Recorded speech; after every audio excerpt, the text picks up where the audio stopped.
Hi, welcome back to my YouTube channel. So today I'm going to film my birth story video.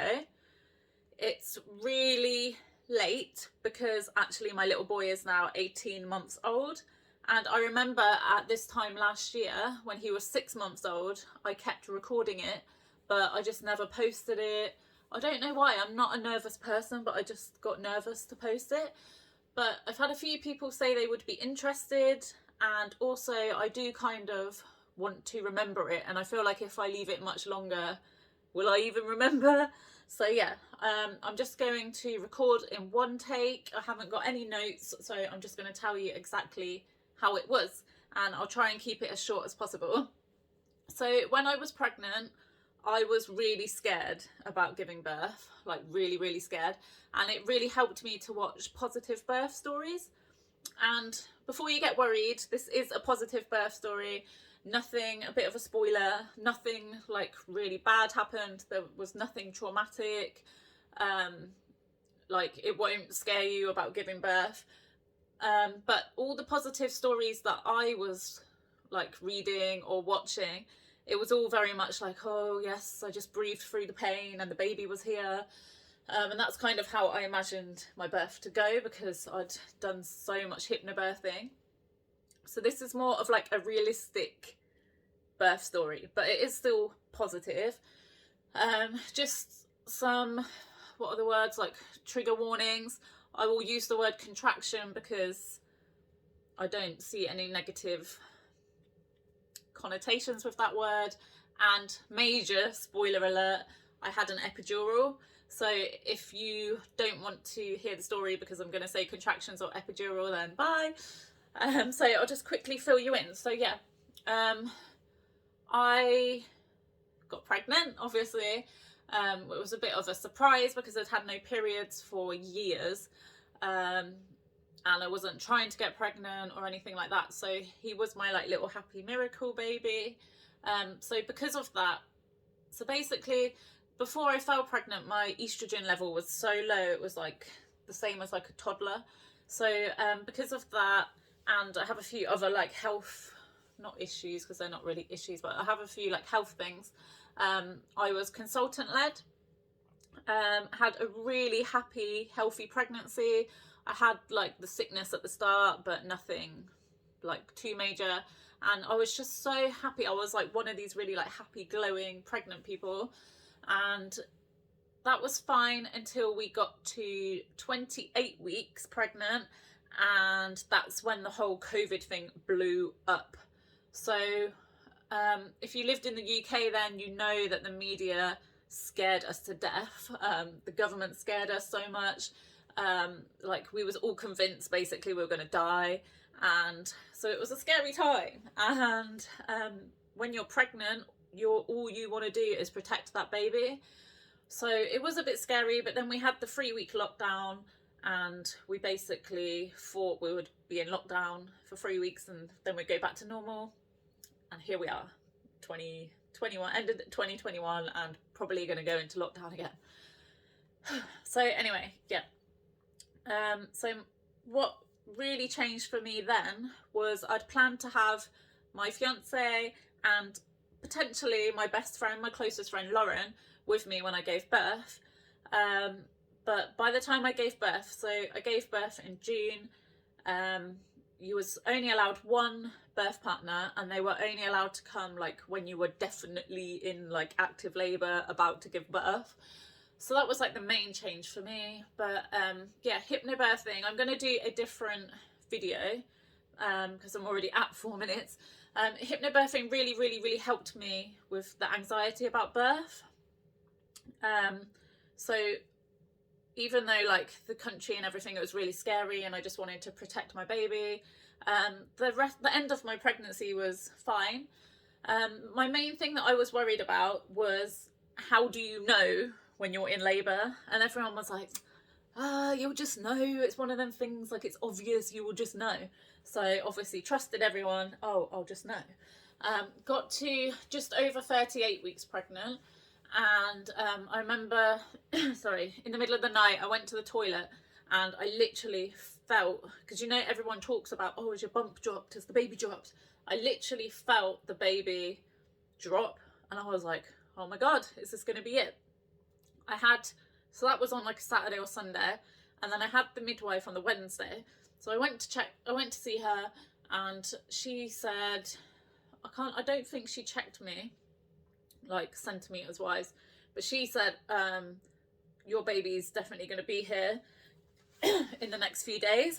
So at this point I had like period pains, but like manageable. So I was thinking, oh yay, we're on the final stretch. But it turns out I was in like what they call slow labour. So I had those period pains for weeks. So we got to my due date, still no sign of baby. Oh, sorry. So I'm trying to remember what happened then. So I think my due date was like on the Saturday or something. And then on the Sunday morning at about 3 a.m, I felt like maybe my waters are broken. Like I felt like there was like a little trickle or something, but I think it was just like wishful thinking. So anyway, we went to the hospital and they checked and it wasn't my waters. So come back home, was like, I thought I was going to be one of these people that would just be like, the baby will come when it's ready. But no, by this point I was like, I want to meet my baby. Like it was actually making me quite anxious, like waiting and not knowing like when is my baby going to come. So yeah, then I had quite a chilled Sunday day. We headed up to bed at about 10. So I was doing like taking my makeup off, brushing my teeth. Went for one last wee before bed, because you know how it is when you're pregnant, you wee all the time. And there was blood in my knickers. And I was like, oh my god. So, and I was so tired at this point. You know how I remember I was saying, oh, I just want baby to come. I was thinking, oh, mate, can't you just come tomorrow now? I'm so tired, I want to sleep. So I thought, oh, I better ring the maternity people. So I rang and they said, yeah, come in. It's probably your bloody show, but come in and we'll check you.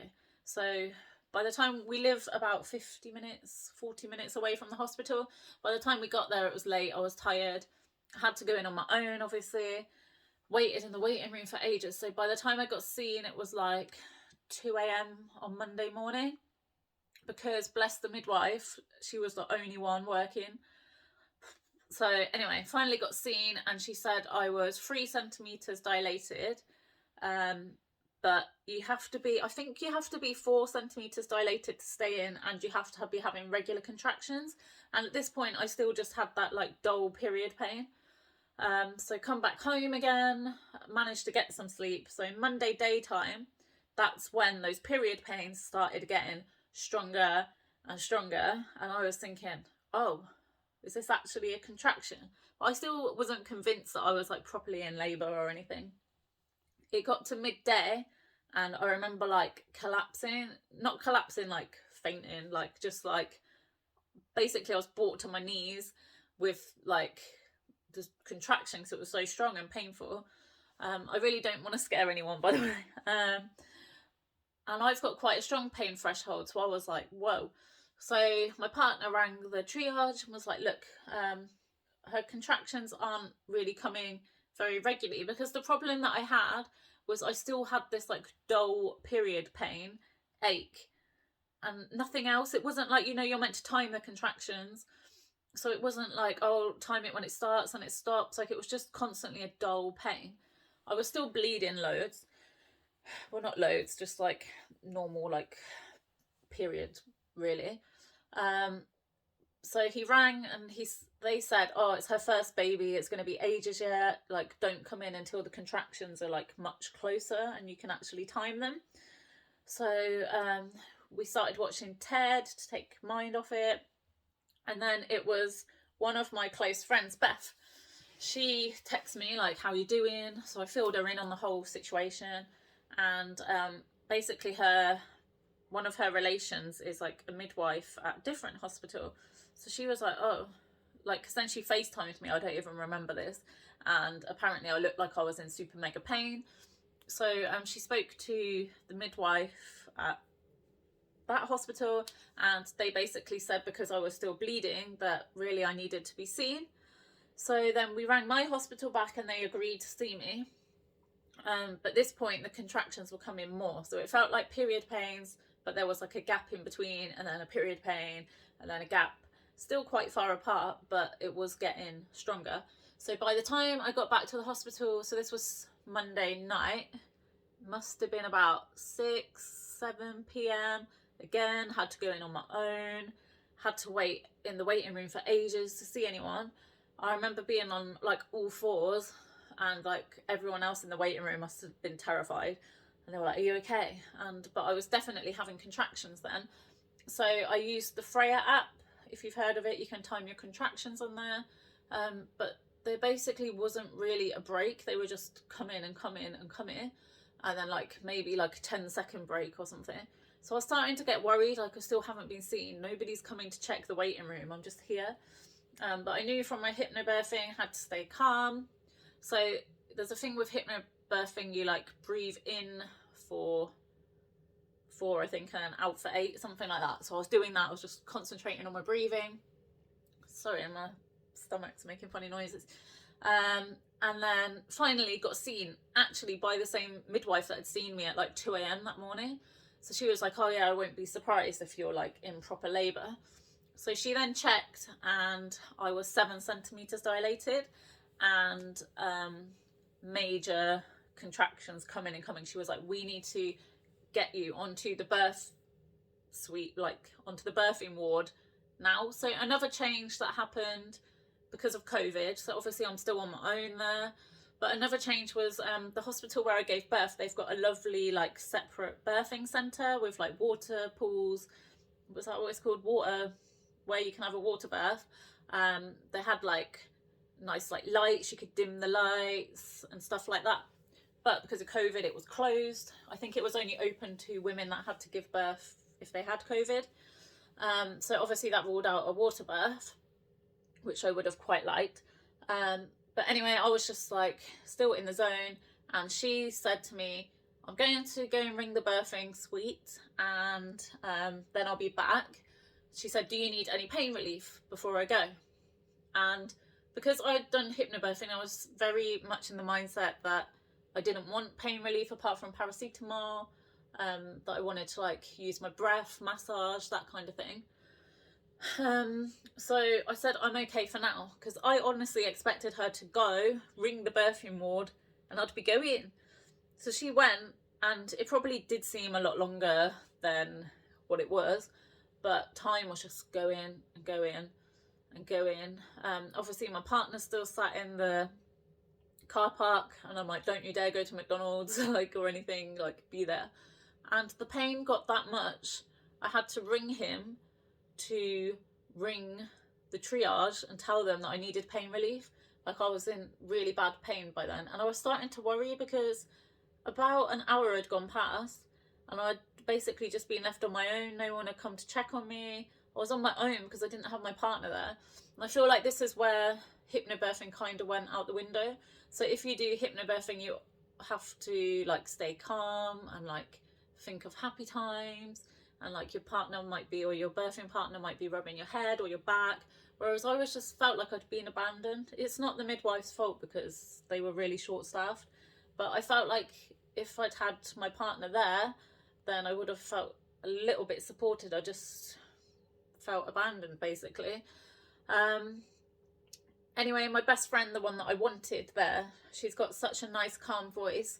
She had pre-recorded me some like hypnobirthing scripts, so I listened to one of those, but my mind wasn't really in it. Like they were really helpful and I loved being able to hear her voice, but I was just worrying like, why have I been left on my own? Finally, the lady, my partner, managed to get hold of the lady, and she said, we'll take you down to birthing suite now. So obviously, I don't know if you know this, but like if you start getting like anxious or whatever, it can slow like dilation and like slow the labour down. And so that definitely happened to me because I'd just been left on my own for so long. So we're nearly finished. Sorry, it's been 14 minutes. So went down to the birthing ward, rang my partner saying, you have to come to the birthing ward now, because still in my head, it's my first baby, so I'm like, oh, is the baby going to come in like 2 minutes and you're going to miss it? So I was panicking about that, which obviously you don't really want either. You just want your husband, fiance, boyfriend, mum, whoever you've got, you just want them there with you. You don't want to be worrying, like, are they going to be able to find the place and stuff? Anyway, walked into the birthing ward, and I could hear two women screaming. And I remember thinking to myself, oh my God, what divas. I'm not going to be like that. Like, oh my God. And it was like, you know, on like films and stuff where people are proper screaming. So I was just like, rolled my eyes and was like, whatever. And then got shown to my room. And actually the room was really nice. So it had like, I think it was like a beach on the wall. And then it had like a massive like lava lamp, like sensory lamp, like massive, with all lights and stuff. So I thought, oh, okay, this actually isn't that bad. I'd gone to give birth in a jumpsuit, so I was still in a bloody jumpsuit. So the midwife was like, you might want to get changed. So I got changed into like my baggy nighty thing. And then, hallelujah, my partner came. And I just remember feeling like a sense of relief that he was there and he was going to be there for the birth and everything was going to be okay. So that was like, okay, like I feel like the pain level from when he wasn't there to when he came just dropped massively. And I thought, I can do this. I am a strong woman. I can give birth. I'm just going to breathe. Like, I'd say like out of 10 at this point, my pain was probably like 5 or 6 out of 10, like just really strong period pain. But so I sprayed, if you do hypnobirthing, you'll probably already got all this. I sprayed my like lovely lavender room spray all around the room. I got my crystals out, and I was holding onto these crystals, and I did not let go until I'd given birth. They were like a stress ball to me. And I just felt like happy that Kirill was there. Got introduced to my midwife, because obviously the woman that brought me down had to go back to the triage. She was a lovely lady. She was quite new. She was called Harriet. Not like new. She definitely knew what she was doing, but like she was quite young still. She was so nice. And then anyway, so that would have been about 10 o'clock on the Monday night. Then, oh, finally I asked for some paracetamol, so finally got some. And then the pains just went from like all in my stomach, like a strong period pain, to all in my back. It turned out like Kiki, that's what we call my son, he'd gone like what they call back to back, and it was just like so much pain in my back. Again, sorry, I don't want to scare you. You can do this if you're pregnant. I just want to be realistic. It is painful. Like at this point, the pain had gone to like 8 or 9 out of 10. I was still doing my breathing, but I was breathing into a pillow. I think I was on like all fours on the bed, and I was like breathing into a pillow, and the midwife kept saying to me, you need to like breathe fresh air. Like, so I must have just had my head in the pillow. And I wasn't listening, so she was saying to my partner, you need to tell her to like breathe fresh air. And I was like, don't talk to him, talk to me, like a typical horrible patient. I got offered gas and air, but one of the problems was because I was so set on doing my hypnobirthing, like that's all I wanted to concentrate on was my breathing, that I was doing this in for 4 and out for 8, or the other way around, whatever it was. I couldn't do it with the gas and air because I did not want to let that breathing go. That breathing was the only thing getting me through. And so when I was trying to do it on the gas and air, it just wasn't working. So obviously you need to breathe normally on the gas and air. So I was just like, I don't want it. And the pain just then got to about a 10 out of 10. It just felt like every bone in my body was about to snap. It felt like my back was literally going to snap. I thought I was going to die. Sorry, I don't want to scare you. And the only thing that helped was if my partner like put all his pressure on my back, and if he let go for like 1 second, it was end of the world. Honestly, I'm like, why are you letting go? I was horrible.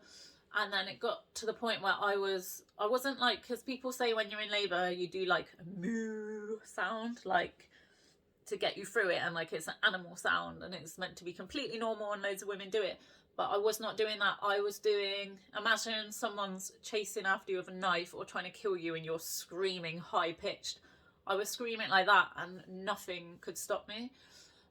The poor midwife could not calm me down. She was trying everything, and maybe it would work for like a minute, but my contractions at this point were back to back, back to back. I had no break whatsoever. They were just back to back, back to back, back to back.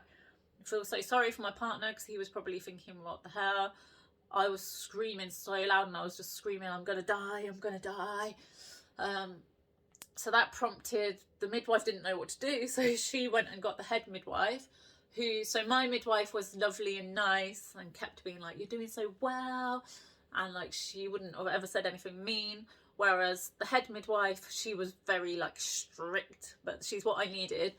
And she came and she was like, you need to give your head a wobble, like you're going to distress the baby, do you want that? Like you're scaring other women, like come on, you need to get a grip, breathe, breathe. And so I was a bit scared then, so I was like, oh, I've been told off. But that was exactly what I needed. So I managed to go a bit longer, like breathing and with my partner on my back. But then it was just too much, and I'd put in all my notes, like no pain relief, do not offer me pain relief. If I ask for pain relief, tell me I don't want it. I asked for an epidural, and half of me thought that they were either going to say, you're too late, you're at 10 centimetres now, like it's only going to be another 10 minutes, so there's no point. Or they were going to say, no, you don't need to. They were literally like, yep, sure. So they must have been sick of me screaming. So it was only about, I was really lucky, I only had to wait maybe 20 minutes and the anaesthetist come. Best woman ever, but I don't know what she looked like because I had my eyes so tightly closed the whole time, just trying to get through it. Epidural, I'll be honest with you, like, I know they tell you should be like open to all things in birth, but to me, all I wanted, once I'd done the hypnobirthing, all I wanted was to just breathe the baby out. I didn't want any drugs that might affect me, my recovery, or the baby. And if you'd asked me when I was pregnant if I would have had an epidural, I would have laughed in your face and said no. But honestly, it was the best decision I have ever made in my life. So that's just me telling you, maybe be more open to pain relief. If you're listening to this now and you're like, oh, but that won't be me, just be open to it. I don't want to promote people having an epidural. Like, if you don't need it, then don't have it. But honestly, it saved my life. So it went from like 1 million out of 10 pain to you can't feel anything. So I'd literally gone from screaming the hospital down, probably everyone in every single bed in the hospital probably heard me, to this is bloody brilliant. So I was like lying on the bed. Once you have an epidural, you can't feel like waist down, so you can't feel the contractions, but obviously then you can't walk or anything. So that's why, like, I wouldn't really promote it, because if you're not in major about to die pain, it's better for you to like be on all fours or like in a squatting position or whatever. And once you have an epidural, you're like confined to the bed really.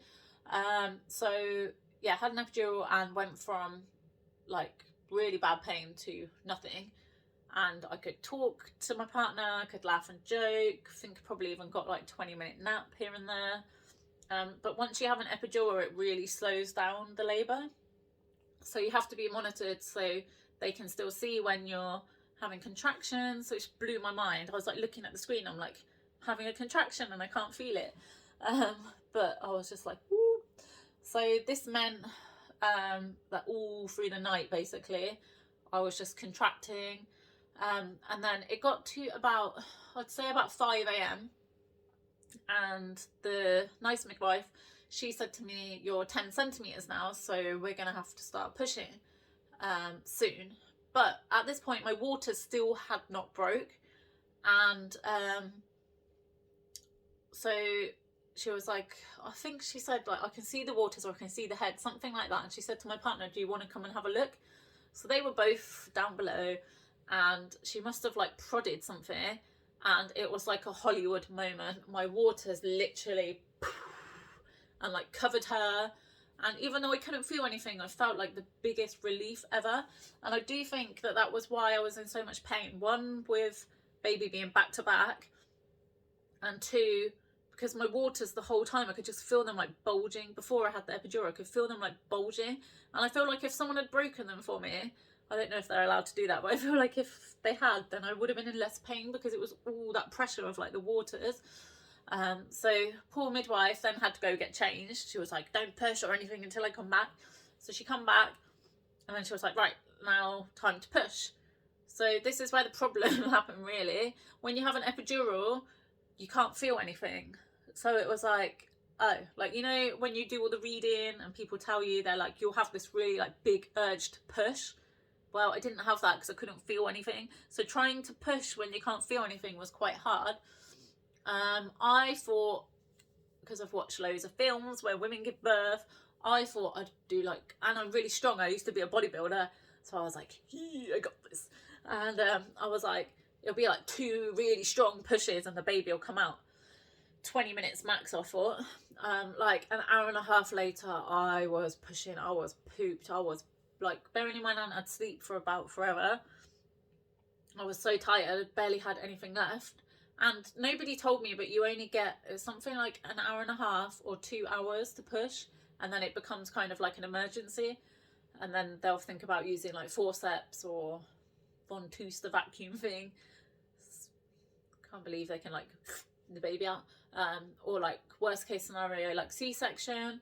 So I'm getting quite lazy by this point, because obviously want to meet my baby, want my baby to be well. They keep checking the heart rate and that was fine.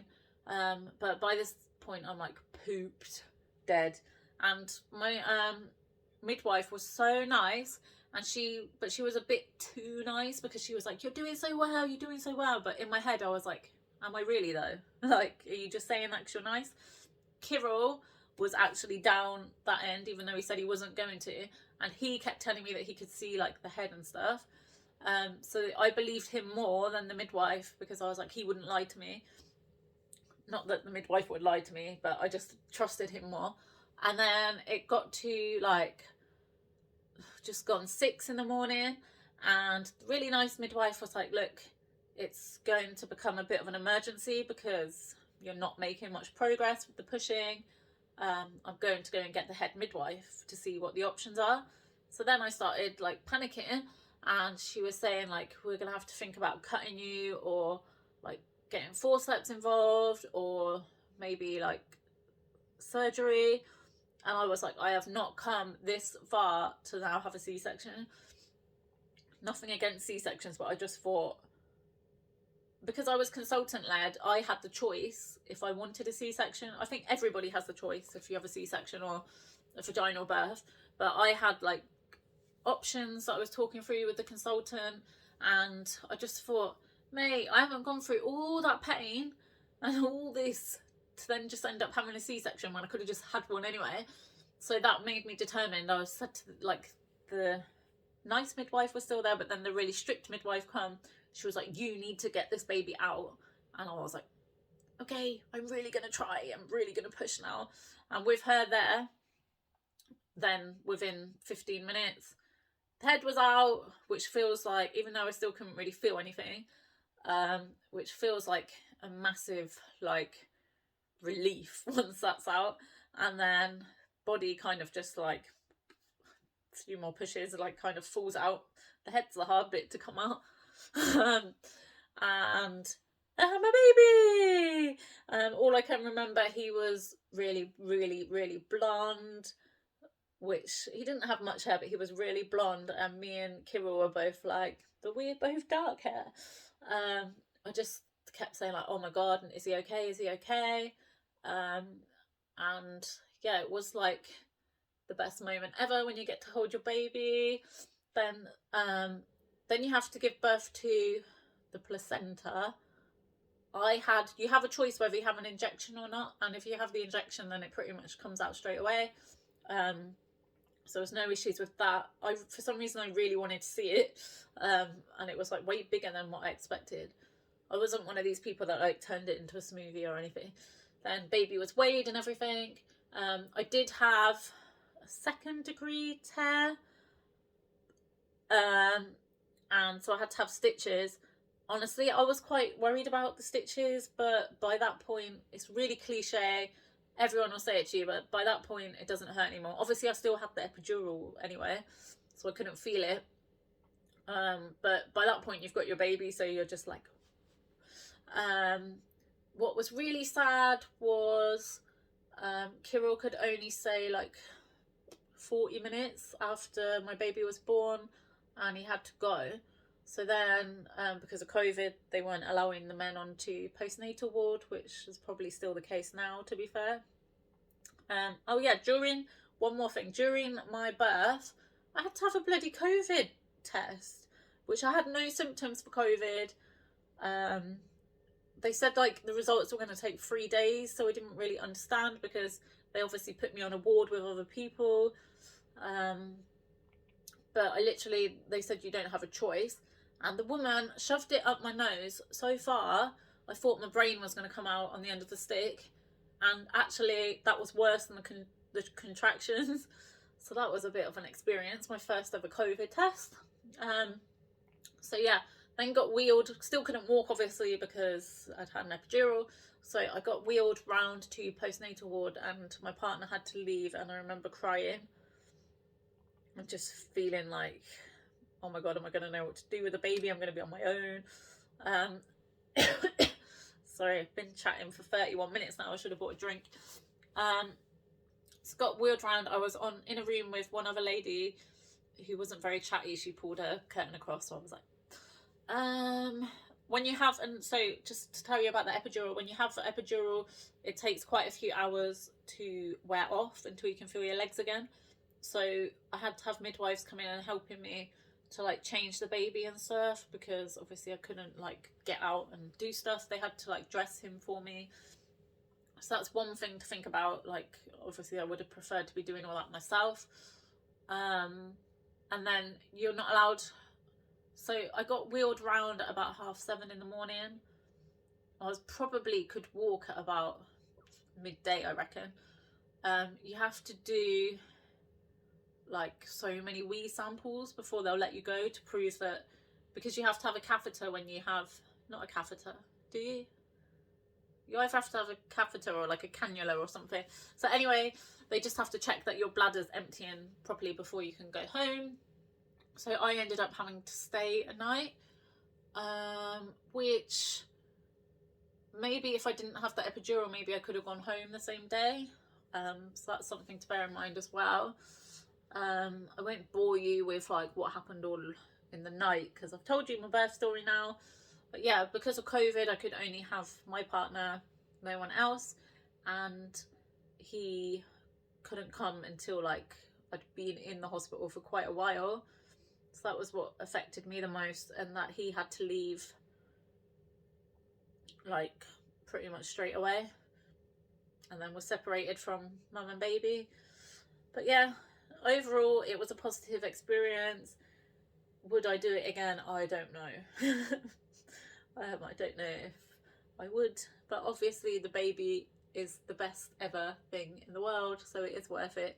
So hopefully you found that interesting. Hopefully I haven't scared you, and hopefully you will be open to your birth maybe not going as planned. If you do have to give birth with the COVID restrictions that we've still got, like, I wish you all the best, and you can do it. You're a strong woman. What really helped me was to think of all the other women that were in labour at the same time as me, and like, we can do this, like this is what we can do. So that helped me. I would do a separate video on like what I found helpful with hypnobirthing and what I found maybe not quite so helpful. But I think that's everything, and well done if you got this far.